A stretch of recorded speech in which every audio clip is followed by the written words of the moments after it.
I'm pretty good. How are you guys? Doing We great. are doing well. Well, we got to ask him our question that we were debating last segment. We're going to pop Let's hear quiz you here, All right, Dylan. and this is not an indictment on you. You're Canadian. You're not expected to know anything. You probably shouldn't know this. They're making fun of a couple of us. You for might not, know it. for not knowing this. Go ahead, Cakes. Can Dylan Strome name George Washington's home here in the local area? No chance. Okay. Absolutely no chance. Thank He you. is Canadian. He is Canadian. Thank you. Good. He didn't grow up here. Right. You're not Apparently expected I to think know we that. should have known But it. he said even. everybody's supposed to know that he's Like- from Mount Vernon. Right. It's called Mount Vernon. Have you heard of Mount Vernon, Dylan? I've heard of that. Yeah, maybe I should have known that, but no, I you're No, right. you shouldn't be. I was in high school in Erie, Right. Pennsylvania, in grade 11 and 12, so I got a little bit of like U.S. or world history in me. Oh. But Yeah, you should. Okay. Yeah, I guess No. so. But you know No. what? To put the shoe on the other foot, like if you asked me, the boyhood home or grown-up home of one of Canada's founding fathers, there's no chance I would know who that is. or can you where name he me 3 prime ministers of Canada? You think you could do that? Hold on, wait. You guys have 3 Just the current. current prime ministers? No. No, Like, he's saying could you name 3 me ever. like, all 3 in time? history. Oh, No. okay.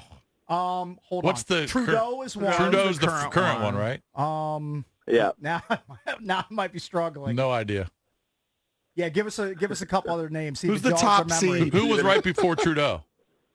Stephen Harper was the one right before Trudeau, and then John A. MacDonald was the first. So Oh, my God. Those guys are nobodies. I would never, ever, ever get You know those. what? Dylan Strome more popular than all of those guys. That's true. Way more popular. He likes that. Canadian politics isn't. I don't think it's really booming as much as the Yeah. U.S. Hey Probably Stromer, there was an Anthony Mantha sighting last night. How's he going to answer that? I'm just saying it was a good game for Mantha. Now, he scored 2 goals, Yeah. which he hadn't done in like 2 seasons. Right. But he also was helped off the ice because he had a scary incident where a puck hit like, him in the head. like up near his ear hole, like on his helmet. It's kind of scary. How was he doing after the game? Yeah, he was. I'll find out a bit more today. I'm just driving to the rink right now. I think it was bleeding pretty bad. I know. And then anytime you get hit in the ear, it's like it kind of throws off your equilibrium. Like it's kind of like you're off balance and a little dizzy. So I think sometimes it's like it could be a concussion or it could be more just like throwing that off and about getting that back to balance. I'm not sure exactly how he's doing today. Hopefully he's okay. But he's been playing really well the last couple of games ever since that New Jersey game. So.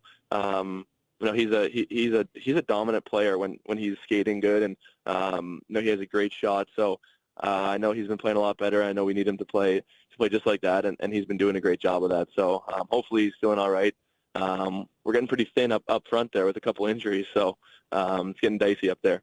You guys had another goal overturned last night. Correct me if I'm wrong, but this sounds like a big number. 5 goals overturned just since October 24th. And for a team that's, let's be honest, struggling to score a lot of goals, you can't have 5 goals overturned and win a bunch of games. That's rough.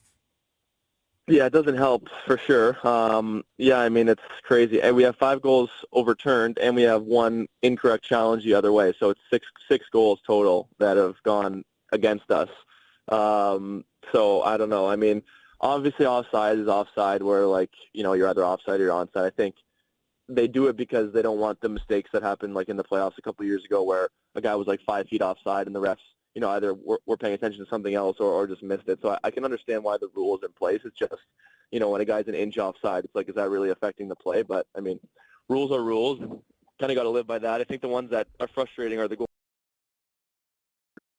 into the Islanders, and we were playing a really good game, and we couldn't score, and then Hardy shoots one from the point, it goes off Oshie and in, and it was very, very questionable that it was goal interference, but they saw it one way, and we can complain as much as we want, but I mean that's the rules of the game, and I think it's usually Toronto or the refs making the decision. So yeah, it's frustrating, especially like you said, we're having a little bit of trouble scoring goals. Obviously 3 last night is nice, even strength. So actually, 1 shorthanded goal, so still only 2 even strength, but we're carrying play a lot of the game, so I think we just got to take that with us and know that, the goals are going to come eventually. So, we'll keep working at it, but yeah, the goals called back is definitely a momentum killer, especially when we're all in all these tight games. You mentioned the shorty last night. Really nice finish there by Connor McMichael. He's having a good season so far. He's tied for second in goals with Willie and Mantha with 3. That was an impressive shorthanded where he basically broke the goalie's ankles and put it backhand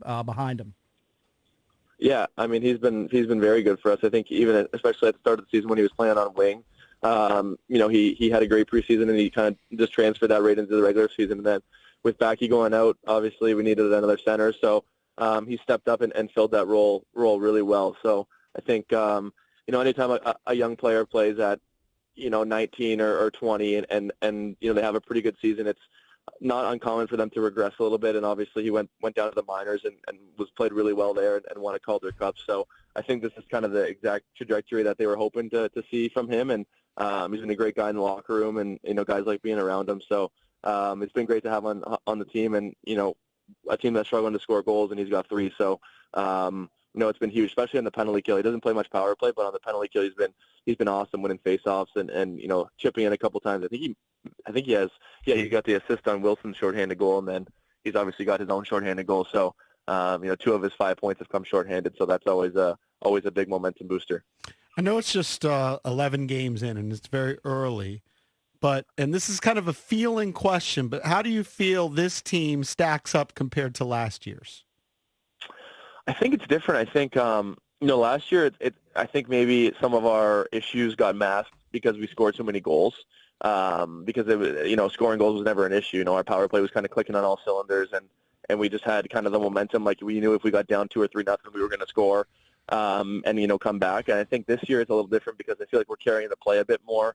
We have a bit more success, entering their zone and having the sustained zone pressure. So, it's a lot easier to play when you have the puck. And I think we're doing a good job of that. It's just the goals and the results haven't come. I mean, I think we're something like 32nd. I think we're last in the league at there's this number called expected goals for. So basically, like if you get a good chance in the slot or wherever it may be, you're expected to score. So you get like a number, and we're last in the league at those chances and them going in. So I mean, even if we're middle of the pack in that, we're probably 2 or 3 more wins, and then we're near the top of the league. So I think you got to look at those things as positives and take into the fact that we are controlling play in a lot of the games. And I think it's just we got to keep riding the momentum. I think we have a time we have a we struggle a little bit sometimes when they get some momentum, but Carbs is really good on the bench at kind of letting us know kind of when that's happening and to try to change that as quickly as we can. And last night was a perfect example. We were getting outshot like 9-1 in the second period, and in the first 5 or 6 minutes, and then we kind of just turned it and flipped it, and we had a great last half of the second period. So we got to keep that up, and I think the results will start to come. All right, this is just a yes or no question because we have to go to break. Should we be worried about Alex Ovechkin not scoring? No. No. Very good. There. The last thing he was going to say is yes. That'll be the last words out of his mouth. For I just got to follow up 30 seconds. Like, what is he just in a cold spell, or what do you see? Yeah, I think every good goal scorer goes through, some stretches where the pucks aren't going in.